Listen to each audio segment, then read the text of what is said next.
Yeah, so really excited to be here to talk to you about audience research and evaluation. This is something I've spent my entire kind of career doing. So just introducing myself, I do currently work at the V&A. As you had mentioned, it is an art and design museum, and you might be wondering why I'm now talking to a bunch of science communicators about this, but prior to joining the V&A, I had 15 years worth of experience in science communication evaluation specifically. I worked at the Natural History Museum and the Science Museum in London. And in fact, at the Science Museum, that's where I worked with Nicola many years ago. So I've got a lot of experience about science communication evaluation. And actually, some of the principles apply for anything you're evaluating. So that's sort of the general theory and practice is the same. I've also got a doctorate in organisational learning in museums. This was looking at how we can use audience research more effectively to make changes within our organisations. Sort of subtly subtitled, how do I get people to do what I think they should do based on my research? So happy to chat about that as well. And an organisation, it is a kind of a UK-based organisation, but one that you could look at their website if you want more tips and tricks, is the Visitor Studies Group. This group is a membership-based organisation that runs events and networking opportunities for those interested in visitor studies. And people from internationally do join. I once mentored somebody as part of this from Hong Kong, which was great. And I've also been a research manager for a UK heritage and cultural sector funder. And I mention this because often the reason why we are asked to do evaluation is to satisfy funding bids, report to sponsors. Of course, we should be doing it anyway. So I've got that kind of perspective as well.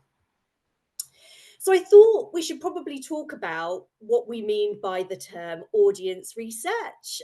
People use lots of different terms: evaluation, audience insight, market research, visitor studies. And I may well use these terms interchangeably throughout the session, so don't worry too much about it. We tend to just use them to mean the same thing. But I really like this definition here from Eileen Hooper Greenhill, which says that visitor studies is an umbrella term for a range of different forms of research and evaluation involving museums. And again, I say museums, but any kind of organisation really, and that actual potential and virtual visitors. And I think that's really helpful because it just reminds us that we tend to think about audience research with the audiences we already know.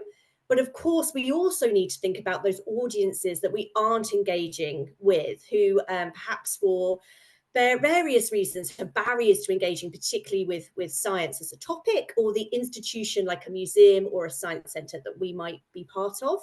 And also virtual visitors. So again, most of my work's with sort of physical visitors or people visiting physically. But of course, I sort of forget that, you know, those people have probably checked our website first. They're not completely different individuals. So I think this is a useful reminder. And I hope you all think evaluation is important, or you probably wouldn't have come to this session. But I think it's just a useful reminder. This is a case study of an exhibit that was developed by a science museum in the UK. And it was all about the intranet back in the 1990s when this was kind of a new thing. And the idea was they wanted to put these kiosks around the museum to communicate to visitors what the intranet kind of was, how it worked. And so the idea was a visitor should go up to a kiosk, pick up a phone, and dial another kiosk elsewhere in the museum. Another visitor walking past that kiosk would hear the phone ringing, pick it up, and have a conversation with the person at the original kiosk. This exhibit was going to cost hundreds of thousands of pounds. So when the conversation about should we test it before we develop it and put it on gallery came up, people said we cannot spend any more money on this exhibit. We can't test it. We also haven't got the time. We need to put, this is highly technical, it's really complicated, so we haven't got time to evaluate it. So they put the exhibit on gallery, and not one single visitor used it correctly. First of all, a visitor would pick up a phone, and normally if you pick up some sort of phone in a museum or a science centre, you expect to hear audio content. People picked the phone up, and of course, we know people don't read instructions. They picked the phone up, didn't hear any audio, assumed it wasn't working, put the phone down. Even when staff members tried to trigger people using this correctly by making phone calls like this, when the phone rang at another kiosk, no one picked the phone up. Which visitor expects a phone call in a museum to be for them? So, based on this, just showed such a lack of understanding of our audiences and how they behave in museums, and also the risk you take if you don't do evaluation at those early stages to remove those barriers to engagement. So, I like to use this as a little cautionary tale for people. So overall, why do we do it? We want to make a better offer. We want exhibits to work, to be able to communicate to visitors what we want them to take away. But we also need to understand our visitors better. And that's useful to not only improve our specific exhibits, but everything we develop for our audiences. And we have a bit of a moral obligation, I think, particularly if you are in a visitor in a museum or a science centre in particular. You know, we are funded and we need our visitors. But any other science communication topic or event that you might do, there are, you know, science is important to our everyday lives. So it's really important we understand where our visitors are coming from and how to communicate to them. And to add value to anything that you do, whether that's an institution or event, you know, so that we understand more and we can show and demonstrate that we're visitor centered or audience centered. So how do you do it? So, to plan your audience research, you need to ask yourself these questions in this order. So, why do you want to find this out? What do you want to find out? Who are you finding it out for? What resources do you have? Who are you going to find it out from? How are you going to find it out? And how are you going to present your findings? And I'm going to go through each one of those in turn, mainly at a theoretical level, but happy to take more detailed questions in the Q&A. So firstly, why do you want to find this out? This is the research and evaluation cycle that's typically used. And it's really important to be thinking about where you are on your journey of developing stuff. And I might talk about exhibits and or galleries, but this could be a talk, event, a workshop, teacher resources. It all applies similarly. So front end is what you do right at the start of your project. You've decided you want to develop some classroom resources for teachers teaching human evolution, or I want to run an event on climate change. So that's right at the start where you had that initial idea. At this point, you want to know where your audience is at. So you want to think about your audiences, you want to think about your content, so human evolution, and you want to think about your interpretation method, event, talk, classroom resources, and think about those three things. And in relation to those three things, what do your audiences know? What's their level of prior knowledge? What are their misconceptions, if anything? What do they get wrong? What's the level of interest in it, and how can you increase that? If, you know, climate change, when I did some research into that with Nicola, everyone was really bored of the topic in the UK and didn't want to hear about it. But it's an important topic, so you couldn't not do it. We had to think, where are those hooks? What are the bits that really get their attention? And particularly their interpretation methods. So, for example, if you're doing a talk or classroom resources or something like that, how do audiences typically use those and what do they want from them? So that really gets you going. Then, as you're developing whatever your offer is, you need to make it better. So this is what we did wrong in the intranet example. We didn't do this. You need to remove barriers to motivation. So that's the kind of the interest in it and the motivation to take part. Comprehension, so anything that's confusing, hard to understand, and the usability. So can they engage in the right way and easily? So it can be quite negative because it's about finding negative things. And then at the end, when your offer is live, you would want to assess success. So did you achieve your aims, and what can you learn from this for the future? So they're linking back into that front end phase. Anything you learn from this will expand your knowledge of audiences, content, and interpretation method. So what do you want to find out? So then drilling down for each of those phases, what do you actually want to find out specifically? So you need to have for your particular offer your aims and objectives. Why are you doing this? What's the purpose? What do you want? Why are you putting this on? The content messages, these might be key things that you really want people to leave knowing and understanding. And then learning outcomes, and people get confused by the term learning. I mean learning in the broadest sense, not just cognitive, not just knowledge, but you want people maybe to leave inspired or with a new skill, perhaps. So thinking in a broader sense. And what's your success and failure criteria? So as an example, when I was testing this human evolution wall that was going to be in our gallery on human evolution, the aim of doing this wall was to challenge misconceptions about human evolution that we knew people had, that people think that evolution is a linear progression to getting better and better. And we wanted to motivate people to enter the gallery. That was the aim of this wall. So our content messages were human evolution is not linear. You will see on the right, there's no lines really connecting anybody. That was deliberate. And there are gaps in scientists' knowledge. The learning outcomes were that visitors need to understand human evolution is not linear progression, and they want to be motivated to enter the gallery. So our success, or in this case, really failure criteria was that people find this confusing, off-putting, and leaving with misconceptions. And believe you me, in the prototype phases of this, they were confused, off-put, and left with misconceptions. So this went through lots of rounds of testing till we got to this point. So then you need to think about who you are finding this out for. So it could be funders. So they want to know what's the impact of their investment. The directors or kind of managers of your project. So they want to know how things are doing. And they tend to want a top level overview. Usually big, bold stats, 80% of people thought this was excellent. You got X number of visitors, that sort of thing. Big, easy, bite-size numbers and some great quotes. That's kind of what they want. The project team wants to know what they're doing and to make a change. And of course, you as an audience researcher, you probably want to know what you've learned to inform this project and others.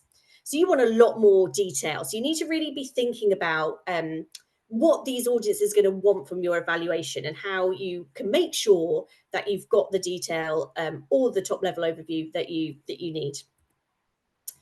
Then you need to think about what resources you have. So who can do the research? Think about the staffing, the time you've got. So when do you need the results by, and kind of work backwards to see how much time you have and how much money you have. And all of these things will be restrictions on what you can do. Obviously, in an ideal world, you've got lots of time and money. You can really then think about a broader, well-rounded piece of work. However, you can still do evaluation if you've got a couple of days and limited budget. So, for example, I might have a team member who can go out into the museum and ask people, like that human evolution wall. I printed it out. I went onto the gallery. I stopped members of the public, asked them some questions, and did that in a couple of days, a really short report. Right all the way to we've got £20,000 and we might commission a really large scale understanding of the Human Evolution Gallery and focus groups around what people thought of it. So you've got to think quite creatively, particularly if you haven't got time and money. And I've put here some of the things that you need to think about. So can you do it with internal staff? Have you got the expertise to do that? Can you recruit other members of staff to do it? Can you get students, volunteers in? And do you have the money to use external researchers? Time, it's not just about the time for data collection. You need to prep it. You might need to recruit people. And this is the thing you need to not forget, is the time to analyze. It takes us at least as long to analyze the findings as it does to collect the data. And I've definitely worked in situations where I've collected way too much data that I then can't analyze. So don't do that. And think about when you need the results by.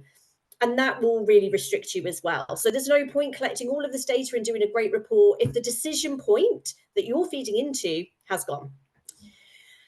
Money, of course. So these are some of the things you might need money for: recruitment, incentives, room hire, perhaps transcription if you want to analyze voice recordings, for example, and perhaps staff, particularly if you're using external. You don't necessarily need money for all of these things.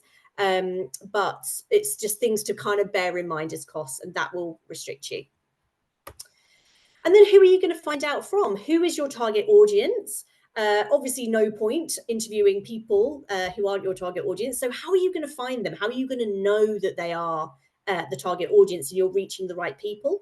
So often we might do a screener questionnaire. So we're asking people some key demographic questions or attitudinal statements to check we are speaking to the right people. And then how are you going to access them? So for us, we've got some visitors usually, which is great, but sometimes we might need to talk to people who don't visit us. So we might go out, for example, to the places they are, like shopping centres or community hubs that they actually frequent. And you might, if they're particularly hard to reach audiences who don't engage with you or science, you might need a gatekeeper, so someone who perhaps runs a community organisation or already has a relationship with those people. Of course, you also need to think about ethics and safeguarding, both of them and yourselves. So there might be research. So I know the Market Research Society in the UK has some ethical guidance that we tend to follow.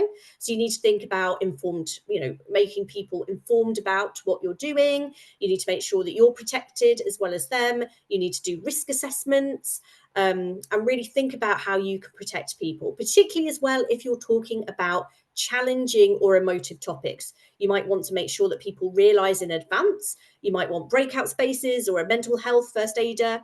Most of the time you don't need these things, but it's worth just thinking about and taking the time to check whether you don't. Incentives. So you don't always need to incentivize people, but if what you're asking them to do is quite onerous, takes some time, a lot of effort. So for example, attending a 2-hour focus group, you will want to pay for their travel, you'll want to give them refreshments, and you'll want to pay them some sort of incentive. That's both a thank you for taking part, and also you get more people to sign up that way. Do make sure, though, that your incentive is something that isn't representing your organisation. So, for example, we wouldn't use exhibition tickets or anything like that because you don't want to bias your sample. So just think about what's appropriate. And how can you encourage people to tell the truth? Often people want to say nice things. They don't want to upset you. They also are conscious about social desirability bias. So, for example, in this day and age, they might not want to say that they're not concerned about climate change or do nothing to help, but maybe they don't. So think about how you can encourage people to get the truth out of them, saying there's no right or wrong answers. You really want their opinions. They might be anonymous, etc. And then how are you going to find this out? So again, this will depend on the resources you have, but things to think about what you want to find out, what methods are available based on your resources. And there are 4 sort of really key buckets of methods, I'd say. So this is kind of measuring numbers. Often we need to know how many people are engaging with something. So how are you going to count people to your event or product? Observing people, so that's kind of watching people either engaging with what you're doing. So can you observe the behaviors that they're doing and any things that might act as barriers to those sorts of behaviors? We often ask people their opinions of things, their knowledge, their interests, their attitudes, what they thought of what they've just taken part of. And often it's great to get that combination of observing people and then asking them about it. If you can do both together, that is perfect. And sometimes analysing content. So this could be TripAdvisor reviews or something that people, like children in a workshop, what they produce. That could be a really interesting way to see if children have picked up those learning outcomes. And the other thing you need to think about is whether you want to use quantitative or qualitative methods. And of course, a combination is always great. So quantitative, you really want to get a sense of the majority view. So how many people are thinking and doing something, and how these views might, how something might change according to demographics. And these will produce facts, stats, numbers. You need a much larger sample size to be rigorous and robust. And you will produce charts, percentages, figures, and these are often presented, or preferred by those funders and directors at that top level overview. But you also might want to do some qualitative. This is about why people think and do certain things. So the quantitative is finding out the what, really, and the qualitative is the why. So do you need to understand people's views on a topic? So it's often about feelings, attitudes, and ideas. Therefore, it tends to involve smaller sample sizes, but you get much more in-depth and rich information. So you present this more with quotes and prose and not so much numbers and stats. And this is where you get all of your rich detail for your internal teams. Finally, how are you going to tell people what you found out? you need to make sure that change happens either in this project or the next. So what's the most effective way to communicate your message? Think about the audience you're reporting to. So for example, those funders and sponsors wanting the top level overview, I might use something like that infographic on the right that shows at a glance who came and the audience demographics to our Donatello exhibition. But quite often, on the left there, that's the executive summary of a written report that we also use as a PowerPoint presentation to present back to people. And that's got all the kind of rich detail and the information behind it. And then another thing that I used when I worked with Nicola was producing a mind map of what our audiences knew and understood by climate change. And you can see just at the level of the red there, that's everything they either didn't understand or had a miscommunication about. And we use that as a visual diagram that was really effective because people could print that out and put it on their desks and use that as a reference tool. So we often write reports, and that can be a good thing to do, but you can think more creatively and think about what's going to be easiest for your audiences to digest to get your message across. So that is a whistle-stop tour around the 7 steps to planning your evaluation.